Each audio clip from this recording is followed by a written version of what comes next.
ఉమ్మడి కృష్ణా గుంటూరు జిల్లాల పట్టభద్రుల నియోజకవర్గంలో కూటమి అభ్యర్థి ఆలపాటి రాజేంద్ర ప్రసాద్ ఘన విజయం సాధించారు. ఇంకా 2 రౌండ్ల లెక్కింపు మిగిలి ఉన్నప్పటికీ మ్యాజిక్ ఫిగర్ ను దాటేశారు. ఈ తెల్లవారుజామున 5:50 గంటల సమయానికి ఆయనకు 82,320 ఓట్ల ఆధిక్యం లభించింది.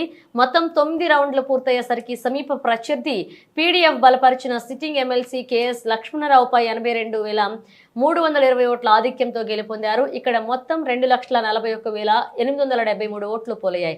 మరొక వైపు ఉత్తరాంధ్ర ఉపాధ్యాయ నియోజకవర్గంలో గాదె శ్రీనివాసులు నాయుడు విజయం సాధించారు. పోటాపోటీగా జరిగిన ఈ ఎన్నికల్లో ఏపీటీఎఫ్ అభ్యర్థి పాకలపాటి రఘువరం మీద ఆయన విజయం సాధించారు. ఇక ఉభయ గోదావరి జిల్లాల పట్టభద్రుల ఎమ్మెల్సీ ఎన్నికల ఓట్ల లెక్కింపులో తొలి రౌండ్ లో ముగిసేసరికి కూటమి అభ్యర్థి పేరాబతుల రాజశేఖరరావు ఆధిక్యంలో ఉన్నారు. మొత్తం 28,000 ఓట్లకు గాను ఆయన 16,520 ఓట్లు సాధించారు.